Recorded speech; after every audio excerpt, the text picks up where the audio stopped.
Is it possible to have money and assets and live as an assetless, at least in appearance? We explain how and why to live as an assetless person. The control plan, in place for 2030, will force us to live as assetless. They want no one to own their house, car, and even appliances anymore. Everything will be rented or a similar formula. Rapper Fedez, during an investigation conducted by the Milan Police in Italy on a defamation charge against the consumer association Codacons, said that his registered movable and immovable property is owned by his companies, declaring himself to be effectively assetless. This statement provoked many reactions, quickly becoming the subject of controversy and memes on social networks. I recommend that you read the entire article and not skip to the section on how to live as a null-tenant, but comfortable, so that you understand why, how, and when to take the necessary steps. The sharing economy. The sharing economy is an economic model that emphasizes shared access to goods and services rather than individual ownership. The popularity of this economic model has grown with the rise of digital platforms that facilitate the sharing of cars, homes, and other assets. This approach not only offers practical benefits, such as reduced costs and increased efficiency, but is also seen as a way to reduce environmental impact, promote more sustainable resource use, and foster greater economic equity. The sharing economy is supported by figures such as Rachel Boxman, Yoke Benkler, Jeremy Rifkin, and Juliet Schwartz. Rifkin is known for his work on the Third Industrial Revolution, where he predicts an economy based on renewable energy and asset sharing, while Shore explores the implications of this economic model on labor and consumption. These authors, and many others, see the sharing economy not only as an economic shift, but also as a catalyst for social and environmental change, proposing that shared access to goods can lead to a more equitable and sustainable society. Among the tycoons who have embraced and promoted aspects of the sharing economy are the likes of Elon Musk and Richard Branson. Musk, through initiatives such as Tesla and Solar City, has championed the idea of sharing technology and infrastructure resources, especially in the context of electric mobility and renewable energy. Branson, with Virgin Group, has explored various business models that include aspects of sharing and cooperation, extending the idea of the collaborative economy to sectors such as travel and hospitality. Both see sharing not only as a business opportunity, but also as a way to address some of the environmental and social challenges of our time. Why live as an assetless person? Legally, the term no-income earner refers to a person who has no income of his or her own and no personal property.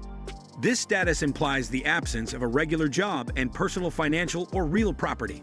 This condition is significant in that it prevents the state from executing measures such as asset forfeiture or garnishment, as these would be fruitless actions. The use of this term by a public and financially well-off figure like rapper Fedez may seem contradictory. Is it possible to live as a no-account with a luxurious lifestyle? Surprisingly, the answer is yes. But why would I live as a no less obliged if I earned the money so I could spend it? Simple. Because living as a no less obliged does not mean living in poverty, just having nothing to lose, at least in appearance. Of course, this involves sacrifices for the greater good, protecting your assets, and the fruits of your labor. This should be your philosophy of life from the beginning of your working life. Concealing your assets and money later almost always leaves traces and has a greater cost. So consult us now and be prepared. As soon as you start earning money, you are under attack. An old Neapolitan proverb says, Tres songo I potenti, o papa, o re che non ti niente, meaning, 3 are the powerful, the Pope, the King, and those who have nothing. The King and the Pope have been replaced by the great economic powers that control the world. Those who have nothing are still powerful today. What does assetless means? The term assetless refers to a person who holds no property, especially in taxation, indicating one who is not subject to taxation on land or real estate. In a broader sense, it describes one who is in need, without means, or in poverty. Assetless, when referring to taxes and debts, refers to a person against whom creditors cannot take effective action to recover amounts due. This status implies that there are no additional punitive consequences beyond enforcement actions in the case of non-payment of debts. Despite this, being assetless does not necessarily mean being completely without resources. By law, which obviously changes from country to country, some assets cannot be subject to foreclosure, others can. The situation is worse for those who owe debts to the state treasury, since the rules regarding garnishment are stricter than those applicable to debts owed to private individuals. When a person defaults on his or her financial obligations and fails to make agreed-upon payments by the due dates, he or she may face legal measures from the creditor.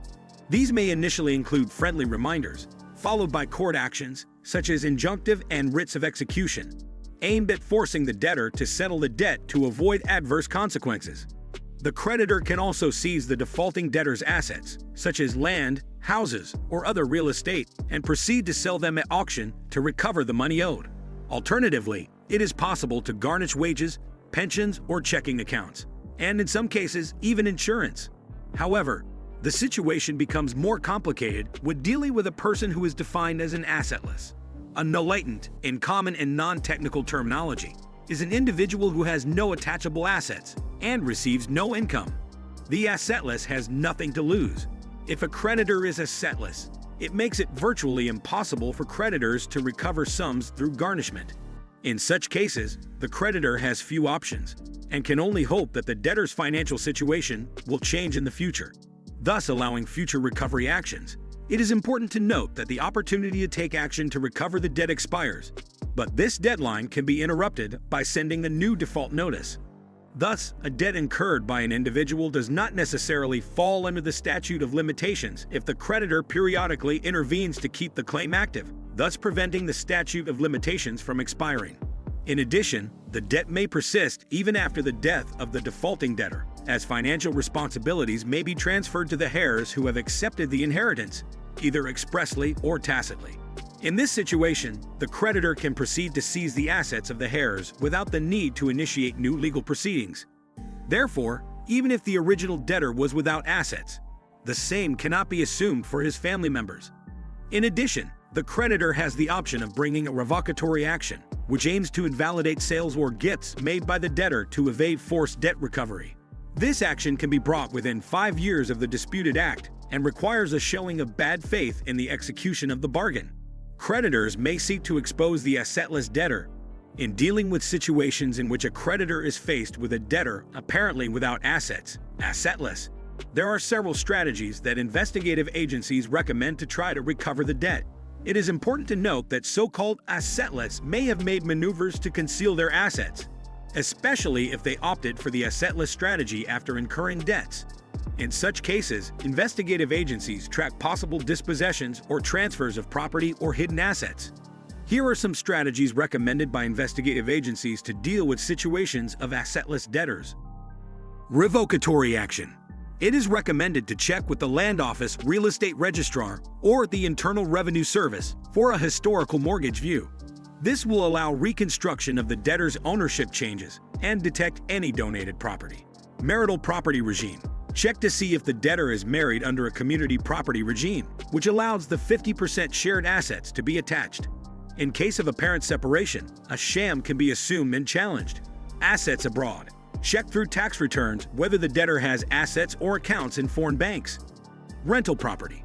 If the debtor lives in a rented apartment, a movable attachment can be made of the items and furnishings there, assuming they are his or her property. Waiver of inheritance. Check whether the debtor has waived inheritance to escape foreclosure. The law allows the waiver to be challenged if the reason is suspicious. Other checks. Make sure of the presence of checking accounts, cars, insurance policies, or sources of income such as paid work or pensions, which may be seized. How to live as an assetless person, but comfortably. If you have convinced yourself to live as an assetless, in order to protect your assets from possible creditors, including a money-hungry treasury or complaints from family members, you must do so promptly and trying to leave no trace behind. Otherwise, it is all in vain. If you do not protect your assets while you are setting them up, making a plan for dispossessions or transfers of property or hidden assets can be costly. The first thing to do is to transfer your personal assets to a foundation. This offers more advantages than a corporation that has legal restrictions. In any case, to eliminate the traces, it is important to make smart use of the foundation's assets and funds. The Caparasso and Partners law firm can help you every step of the way. Panama's private interest foundations are an effective means of protecting and managing assets confidentially and securely. Through these structures, assets are technically separated from those of the founder or beneficiary, operating as an independent entity. This is critical to ensure that assets are not subject to personal or legal risks that could affect the founder or beneficiary themselves. The foundation thus acts as a legal custodian of the included assets, managing and disposing of them according to the guidelines set out in the foundation's regulations, without them appearing in public records. This anonymity is further reinforced by the fact that the foundation board can act on behalf of the beneficiaries who can live like an assetless because they remain anonymous. Private interest foundations in Panama are structured to provide effective asset protection. In this way, the assets included are generally not exposed to risks, such as attachment or seizure for debts or other personal liabilities of the founder or beneficiaries. This security is one of the most significant advantages of foundations. How is a Panama foundation administered? The administration of a private foundation in Panama requires the formation of a foundation board, which is typically provided by the law firm. This configuration allows for a high degree of privacy for the beneficiary, who can live as a no-income earner. The foundation retains flexibility in the administration of assets and estate planning, including the power to exclude certain heirs or specify non-traditional beneficiaries, as in the case of bequests to non-family entities or friends. The tax implications of Panama's private interest foundations are significant, as they allow taxes to be avoided or minimized, provided such income is obtained outside Panama's territory. The tax advantages, combined with the relatively low cost of forming, €2,500, and maintaining the foundation, €1,050 per year, make this instrument particularly attractive to those seeking to protect their assets in an international context. Private interest foundations offer a solid asset protection barrier and great flexibility in asset management while maintaining strict control over the privacy and security of beneficiaries' personal and financial data. Using a private interest foundation in Panama to acquire assets abroad or to open international bank accounts is a widely practiced option. These foundations are frequently employed to manage assets, arrange estate plans, and protect financial assets. To ensure the anonymity of beneficiaries, foundations may act through proxies issued to lawyers or accountants operating locally. These proxies are generally limited to specific purchase transactions, avoiding sale transactions, to maintain tight control of assets. Under current regulations in Panama, if information about the operations conducted by a private interest foundation is disclosed, those responsible are subject to legal consequences, which include penalties in both the civil and criminal fields. But if I am a assetless person who owns my assets in a private interest foundation in Panama, the concept of asset ownership breaks away from the traditional concept associated with individuals or corporations. Within this structure, the assets transferred to the foundation become the property of the foundation itself, which is considered a separate legal entity. This implies that although the founder transfers the assets, they do not remain his or her property or that of the beneficiaries or members of the foundation board. The beneficiaries have a conditional right to the assets, based on the provisions of the foundation deed, but they do not become the owners of the assets until they are distributed in accordance with the rules of the foundation. Therefore, it is the foundation itself that legally owns the assets, acting in the interest of the beneficiaries designated by the founder. Although the founder may be one of the beneficiaries, this is not a necessary condition. A named founder, usually a legal corporation, is often used to protect the identity of the true beneficiaries. This configuration offers flexibility and is one reason why such foundations are popular for estate planning and asset protection. The founder has the freedom to designate beneficiaries through the deed of trust, which may include himself, family members, friends, or charitable entities. In addition, the founder, the protector, if appointed, and members of the foundation board are subject to strict safeguards that prevent them from appropriating foundation assets unless they are explicitly designated as beneficiaries. In the context of banking and investment operations, identification of the beneficial owner, UBO, is crucial for banks for compliance and financial transparency.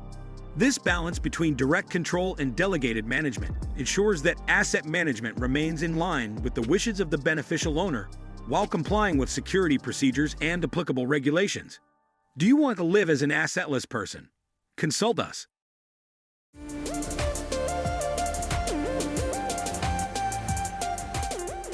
It's time to turn your life around. Get information on our website or book a life change consultation. www.opm01.com.